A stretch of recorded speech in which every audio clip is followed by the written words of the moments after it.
শান্তি। আজকের সাকার মহাবাক্য 24শে এপ্রিল 2024। আজকে বাবা বলেছেন, মিষ্টি বাচ্চারা, তোমরা সকলে ধনবান হয়ে যাও। সকালে ধনবান হয়ে যাও, সন্ধ্যায় কাঙ্গাল হয়ে পড়ো। কাঙ্গাল থেকে ধনী, পতিত থেকে পবিত্র হওয়ার জন্য দুটি শব্দ স্মরণে রেখো, মন মনা ভব, মদ্দাজি ভব। আজকের প্রশ্ন, কর্মবন্ধন থেকে মুক্ত হওয়ার যুক্তি কি? উত্তর: 1 নম্বর, স্মরণের যাত্রা তথা জ্ঞানের চিন্তন অর্থাৎ স্মরণ করো।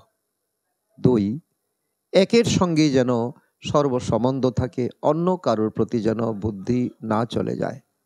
3, যিনি সর্বশক্তিমান ব্যাটারি, সেই ব্যাটারির সঙ্গে যেন যোগযুক্ত থাকা হয়, নিজের প্রতি যেন সম্পূর্ণ নজর থাকে। যদি দৈবী গুণের পাখনা সর্বদা লাগানো থাকে, তবেই কর্মবন্ধন থেকে মুক্ত হয়ে যাবে। ওম শান্তি। বাবা বসে বুঝান, বাচ্চারা, এই কাহিনী হলো ভারতের। কিরকম কাহিনী? সকালে ধনী, সন্ধ্যায় কাঙ্গাল। এর উপরে একটি গল্প রয়েছে। এই কথা যখন তোমরা ধনবান থাকো, তখন তোমরা শোনো না।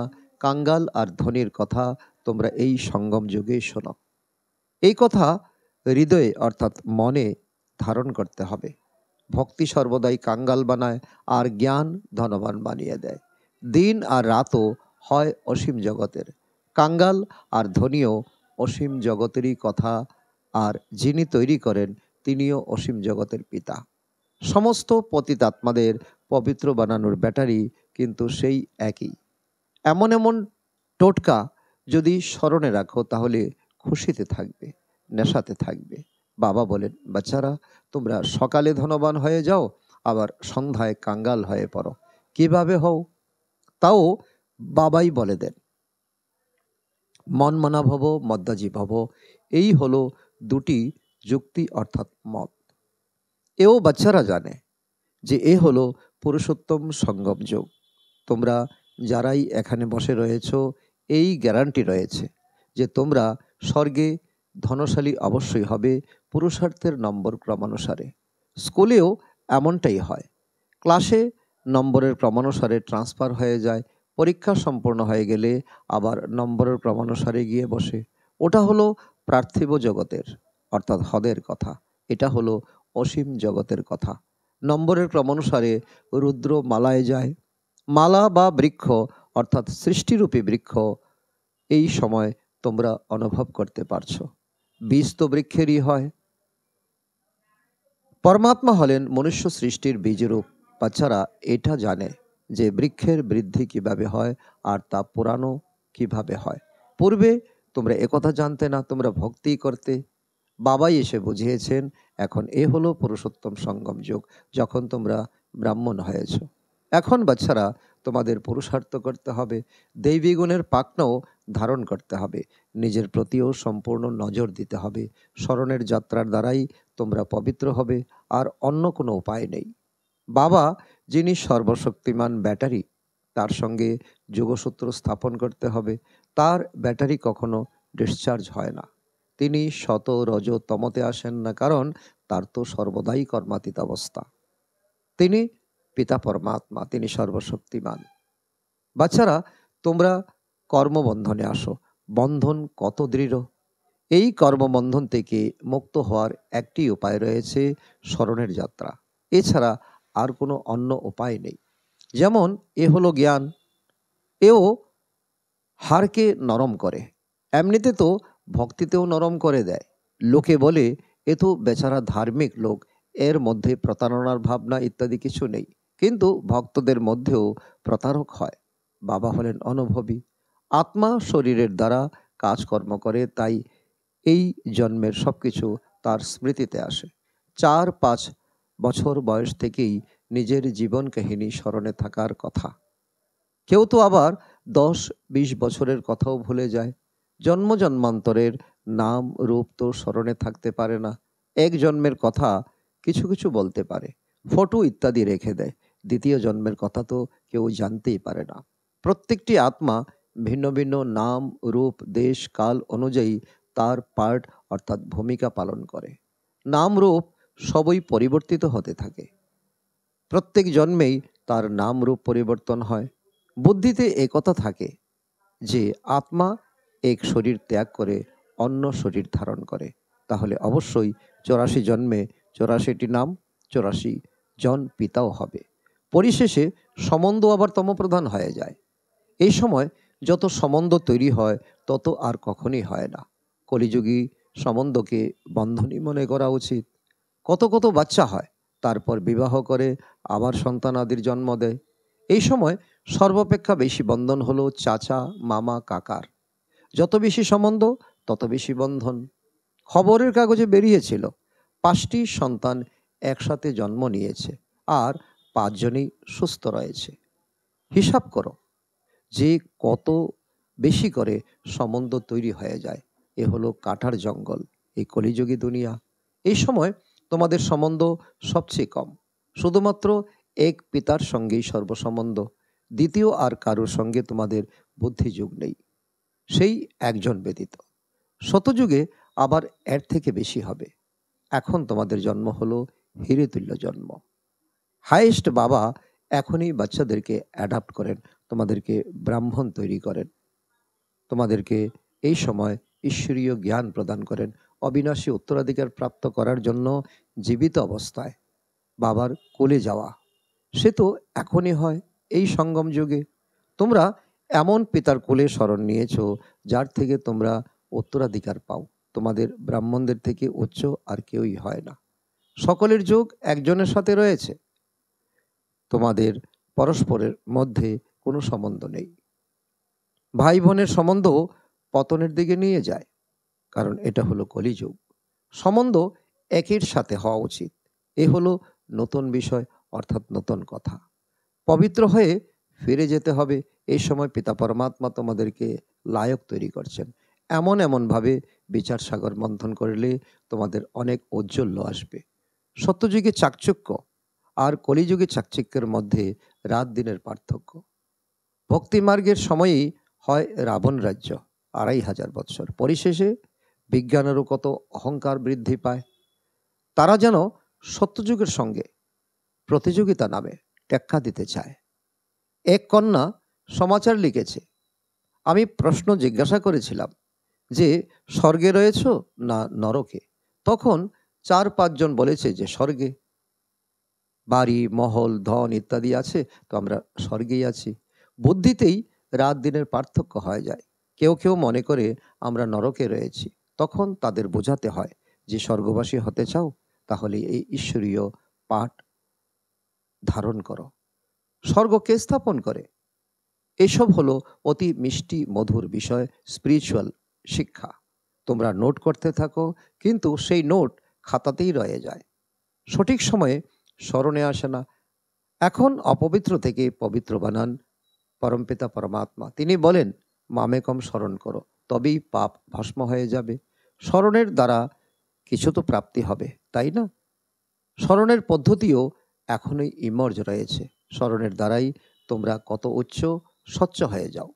যে যত পরিশ্রম করবে সে ততই উচ্চ পদ লাভ করবে।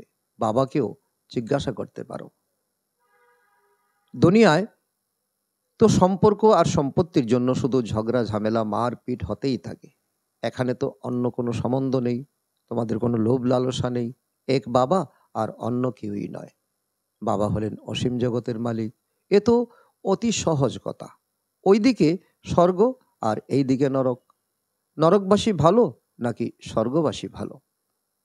যে চতুর হবে সে বলবে স্বর্গবাসী ভালো। কেউ তো আবার বলে দেয় যে নরকবাসী আর স্বর্গবাসী এই বিষয়ের সাথে আমাদের কোনো সম্পর্ক নেই, কারণ তারা বাবাকে চেনে না, তারা তর্কই করতে থাকে। কেউ আবার বাবার কোল থেকে নেমে মায়ার কোলেও চলে যায়। ওয়ান্ডার, তাই না? বাবাও ওয়ান্ডারফুল, তাই জ্ঞানও ওয়ান্ডারফুল, সব ওয়ান্ডারফুল। এই সময় ওয়ান্ডার্স বোঝার মতো সমজদারও এমন চাই যার বুদ্ধি সদা এই বিস্ময়ের মধ্যেই থাকে। আর এই হলে তোমরা স্টুডেন্ট, তোমরা গডলি স্টুডেন্ট। রাবণ তো কোনো ওয়ান্ডার নয়, না তার রচনা ওয়ান্ডার। রাত দিনের পার্থক্য। শাস্ত্রতে লেখা রয়েছে কৃষ্ণ কালিয়া দহতে গেছিল, সর্প দংশন করেছিল, তাই কালো হয়ে গেছে। এখন তোমরা সঠিকভাবে এইসব বিষয়কে বোঝাতে পারো। কৃষ্ণের চিত্রকে নিয়ে যদি সঠিকভাবে পড়ে তবে রিফ্রেশ হয়ে যাবে। 84 জন্মের কাহানি যেমন কৃষ্ণের তেমনই তোমাদের। কৃষ্ণ যেমন পড়াশোনা করেছিল, তোমরাও পড়াশোনা করো। পড়াশোনা করলে তিনি যে ডিগ্রি প্রাপ্ত করেছেন তোমরাও প্রাপ্ত করতে পারবে। স্বর্গে তো তোমরা আসো, তাই না? পুনরায় ত্রেতাতেও আসতে থাকো, বৃদ্ধি হতে থাকে। এমন নয় ত্রেতায় যে রাজা হবে সে ত্রেতাতেই আসবে। শিক্ষিতের সম্মুখে অশিক্ষিতকে নত হতে হয়। ড্রামায় এই রহস্য শুধু বাবাই জানেন। এখন তোমরা জানো যে তোমাদের মিত্র সম্বন্ধী ইত্যাদি সকলেই নরকবাসী, আর আমরা পুরুষোত্তম সঙ্গম যুগী। এখন পুরুষোত্তম হচ্ছি বাইরে থাকা আর এখানে 7 দিন এসে থাকা, এর মধ্যে অনেক পার্থক্য। অনেকে হংসমণ্ডলীর সঙ্গ থেকে বেরিয়ে বকেদের দলে এসে ভিড়ে যায়। অনেকেই রয়েছে যারা অন্যদের নষ্ট করে দেয়। অনেক বাচ্চা তো মুরুলির পরোয়াই করে না। বাবা বোঝান, গাফিলতি করো না। তোমাদেরকে সুরভিত ফুল হতে হবে। শুধু একটি মাত্র কথাই তোমাদের জন্য যথেষ্ট, স্মরণের যাত্রা। এই স্মরণেই তোমাদের জন্ম জন্মান্তরের বিকর্ম বিনাশ হয়। এখানে তোমাদের ব্রাহ্মণদেরই সঙ্গ হয়, কোথায় উচ্চ থেকে উচ্চ আর কোথায় নিচ। বাচ্চারা লেখে, বাবা বকেদের দলে আমি একা হংস কি আর করব। বকেরা ঠুকরে দেয়, কত পরিশ্রম করতে হয়। বাবার শ্রীমতে চললে পদ উচ্চ পাওয়া যায়। সদা হংস হয়ে থাকো, বকের সঙ্গে থেকে বক হয়ে যেও না। গায়নও রয়েছে না, আশ্চর্যবোধ শোনে, বলে, তারপর পালিয়েও যায়। জ্ঞান যদি অল্প থাকে তাহলেও স্বর্গে আসবে। পার্থক্য কিন্তু রাত দিনের হয়ে যায়। সাজাও অতি কঠিন হবে। বাবা বলেন, আমার মতে না চলে যদি অপবিত্র হও, মায়ার মতে চলো, তাহলে সাজাও শতগুণ হয়ে যাবে। আবার পদপ্রাপ্তিও কম হবে, দাস দাসী হবে, নকর চাকর হবে। এখানে রাজত্ব স্থাপন করা হচ্ছে। যে যতটা পুরুষার্থ করবে ততটা পদ প্রাপ্তি করবে, একথা বাচ্চারা ভুলে যায়। একথা যদিও স্মরণে থাকে তাহলেও উচ্চ পদ প্রাপ্তির জন্য পুরুষার্থ অবশ্যই করবে। যদি না করে তাহলে বোঝা যাবে এক কান দিয়ে শুনে অন্য কান দিয়ে বের করে দেয়। বাবার সঙ্গে যোগ নেই। এখানে থেকেও, মধুবন থেকেও বুদ্ধিযোগ সন্তান সন্ততিদের দিকে রয়েছে। বাবা বলেন, সবকিছু ভুলে যেতে হবে। এখানে এসেছই তোমরা রিফ্রেশ হতে। একই বলা হয় বৈরাগ্য। সেখানেও কিন্তু পার্সেন্টেজ রয়েছে। চিন্তন অর্থাৎ খেয়াল কোথায় না কোথায় আটকে যায়, চলে যায়। যদি কারুর প্রেমে পড়ে যায় তাহলে বুদ্ধিও সেখানে আটকে পড়ে।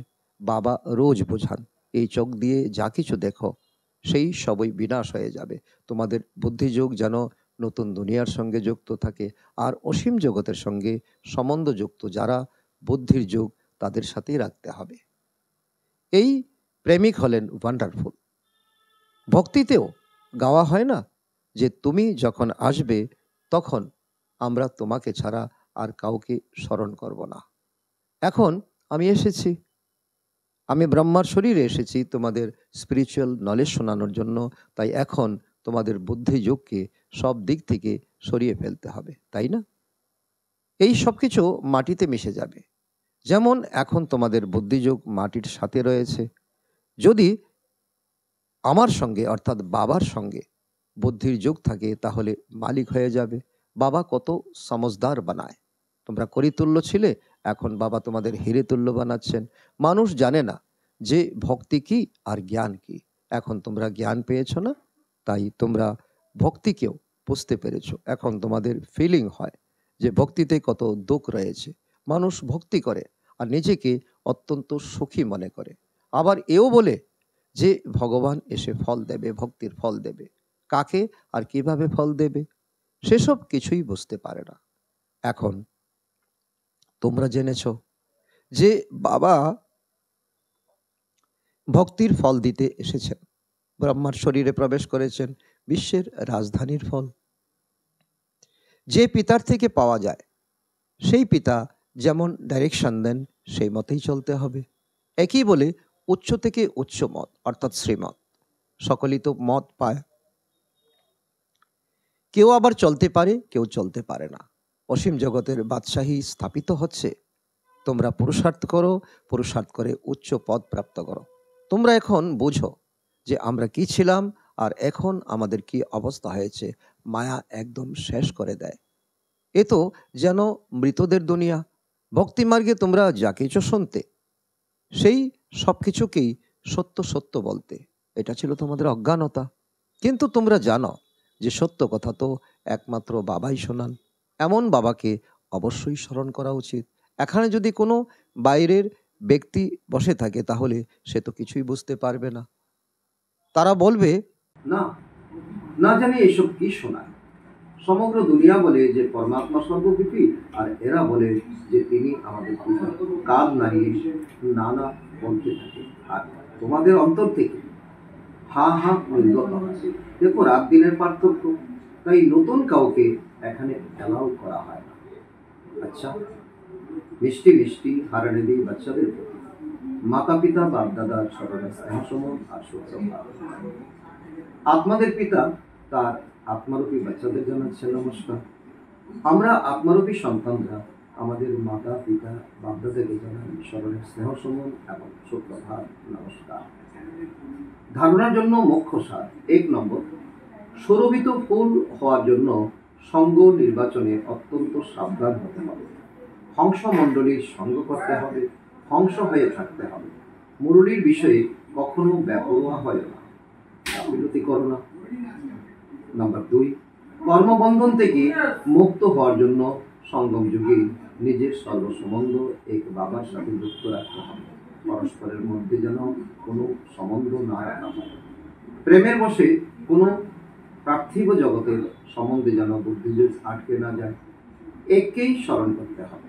আজকের বরদান, পরমাত্মা লাভে লীন হয় বা মিলনে মগ্ন থেকে সত্যিকারের স্নেহে হবে। তার অর্থ হল, স্নেহের লক্ষণ হিসাবে গাওয়া হয় যে দুজন থেকেও যেন দুজন না থাকে, যেন মিলেমিশে এক হয়ে যায়। একই সমাহিত হয়ে যাওয়া বলা হয়। ভক্তরা এই স্নেহের স্থিতিকে সমাহিত হয়ে যাওয়া বা লীন হওয়া বলে আখ্যা দিয়েছে। লাভে লীন হওয়া এই স্থিতি আছে, কিন্তু স্থিতির বদলে তারা আত্মার অস্তিত্বকে সদাকালের জন্য সমাপ্ত হওয়া মনে করে দিয়েছে। তোমরা বাচ্চারা যখন বাবা বা আত্মিক প্রেমিকের সাথে মিলনে মগ্ন হয়ে যাবে তখন সমান হয়ে যাবে। আজকের স্লোগান, অন্তর্মুখী হলো সে যে ব্যর্থ সংকল্পের থেকে মনকে মৌন রাখে। আচ্ছা, ও শান্তি।